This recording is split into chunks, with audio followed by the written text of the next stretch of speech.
नमस्कार। आज हम जिस किताब की गहराई में उतर रहे हैं वो है डॉक्टर एपीजे अब्दुल कलाम की आत्मकथा अग्नि की उड़ान। जी। इसे उन्होंने अरुण तिवारी के साथ मिलकर लिखा है। हाँ, ये सिर्फ एक किताब नहीं है बल्कि भारत के मिसाइल मैन की एक अद्भुत प्रेरणा देने वाली जीवन यात्रा है। बिल्कुल, ये किताब हमें रामेश्वरम के एक छोटे से कस्बे से लेकर भारत के एक महान वैज्ञानिक और फिर राष्ट्रपति बनने तक के उनके सफर पर ले जाती है। बहुत ही कमाल का सफर। सही कहा। तो आज हमारा इरादा है इस किताब से वो सबसे खास बातें, वो सीख निकालना जो हमें प्रेरणा दें और शायद कुछ नया सोचने पर भी मजबूर करे। हाँ, बिल्कुल। देखते हैं इसमें क्या छिपा है। तो पहली चीज जो सीधे दिल पर लगती है वो है मुश्किलों से लड़ने का जज्बा और कड़ी मेहनत। कलाम साहब का बचपन मतलब आसान नहीं था, साधन कम थे, लेकिन उनकी जो सीखने की जिद थी, वो जिज्ञासा, वो कमाल की थी। हाँ, और दिलचस्प बात यह है कि ये जिद सिर्फ विज्ञान तक ही सीमित नहीं थी। किताब बहुत खूबसूरती से दिखाती है कि कैसे उनकी वैज्ञानिक सोच, उनकी गहरी आस्था और जो पारिवारिक मूल्य थे, उनसे जुड़ी हुई थी। अच्छा। वो अक्सर अपने पिता की वो सादगी भरी बातें, अपने शिक्षकों को याद करते हैं, जिन्होंने उन्हें सही राह दिखाई। हाँ, तो ये सिर्फ मिसाइल बनाने की कहानी नहीं है, ये अपनी जड़ों से जुड़े रहने की भी कहानी है। सही बात है। और फिर आता है वो हिस्सा जहां उनकी ये सोच, ये मेहनत देश के काम आती है। बिल्कुल। किताब हमें भारत के डिफेंस और स्पेस प्रोग्राम की, अब समझे, एक अंदरूनी झलक देती है। SLV-3 अग्नि पृथ्वी मिसाइलें। हाँ, SLV-3 यानी सैटेलाइट लॉन्च व्हीकल 3। हाँ बिल्कुल, इनके बनने की कहानी। और यहाँ ये वाकई दिलचस्प हो जाता है। ये देखना कि कैसे एक इंसान ने अपनी लगन से न सिर्फ तकनीक विकसित की, बल्कि ISRO और DRDO जैसे संस्थानों में युवा वैज्ञानिकों की जैसे एक पूरी फौज खड़ी कर दी। हाँ, और यहाँ नेतृत्व का, लीडरशिप का एक बहुत बड़ा सबक छिपा है। देखिए, हाँ, कैसे? कलाम साहब शायद ही कभी सफलता का सेहरा अपने सर बांधते हैं। वो हमेशा अपनी टीम, अपने गुरुओं को आगे रखते हैं। हाँ, ये मैंने भी महसूस किया पढ़ते हुए। हर कामयाबी के पीछे पूरी टीम की मेहनत को वो श्रेय देते हैं।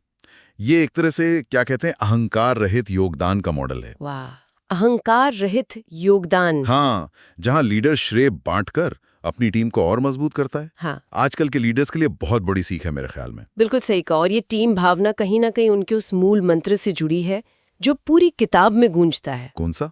सपने देखने और उन्हें पूरा करने की प्रेरणा। जैसा वो कहते हैं, सपने विचारों में बदलते हैं और विचार कर्म में परिणत होते हैं। हाँ हाँ, मतलब जो सोचोगे वो ही असलियत बनेगा। ये तो सीधी सीधी पुकार है कि बड़े सपने देखो और फिर उन्हें सच करने में जुट जाओ। बिल्कुल। और देखिए, किताब का जो ढांचा है वो भी इसी सोच को दिखाता है। अच्छा। इसे 4 हिस्सों में बांटा गया है। ओरिएंटेशन यानी शुरुआत, फिर क्रिएशन यानी रचना, प्रोपिटिएशन मतलब समर्पण, और आखिर में कॉन्टेम्पलेशन यानी चिंतन। हर हिस्सा उनके जीवन के एक अहम पड़ाव को दिखाता है। बचपन से लेकर वैज्ञानिक बनने तक, चुनौतियों से लेकर उनकी सोच और भविष्य के सपनों तक, सब कुछ है इसमें।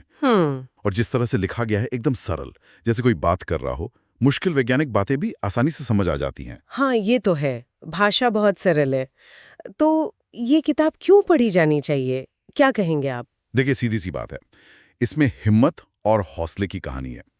भारत के वैज्ञानिक इतिहास की एक झलक मिलती है। सही। और कलाम साहब के अपने परिवार और गुरुओं के साथ जो भावनात्मक रिश्ते थे, वो वाकई दिल को छू जाते हैं। हाँ, वो बहुत मार्मिक हिस्से हैं। और इसकी बातें देखिए, आज भी उतनी ही सच्ची और जरूरी लगती हैं, कालातीत हैं। हाँ, और वो यादगार लाइनें, उन्हें कैसे भूल सकते हैं? कौन सी? वो वाली, सपने वो नहीं जो आप नींद में देखते हैं, सपने वो हैं जो आपको सोने नहीं देते। बिल्कुल। हाँ। या फिर वो, हम सब के भीतर एक दिव्य अग्नि है, हमारे प्रयासों से इस अग्नि को पंख मिलने चाहिए। वाह, ये बातें आज भी लाखों लोगों को रास्ता दिखाती हैं। यकीनन। तो कुल मिलाकर बात यह है कि अग्नि की उड़ान सिर्फ एक जीवन कहानी नहीं है।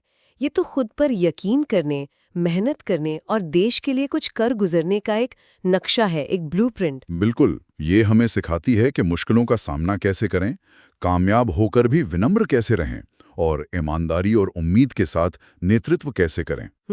अगर हम इसे थोड़ी बड़ी तस्वीर से जोड़ें, तो ये सबक आज की दुनिया में हर किसी के लिए, चाहे वो पर्सनल लाइफ हो या प्रोफेशनल, बहुत काम के हैं। सही कहा। तो आखिर में हम श्रोताओं के लिए एक सवाल सोचने के लिए छोड़ जाते हैं। जरूर। हम अपनी जिंदगी में कलाम साहब के सिद्धांतों, मतलब बड़े सपने देखने, उन्हें हकीकत में बदलने और टीम के साथ मिलकर काम करने की भावना को आज की चुनौतियों का सामना करने के लिए कैसे इस्तेमाल कर सकते हैं। सोचने वाली बात है। बिल्कुल, ये एक महत्वपूर्ण सवाल है जिस पर हम सबको सोचना चाहिए।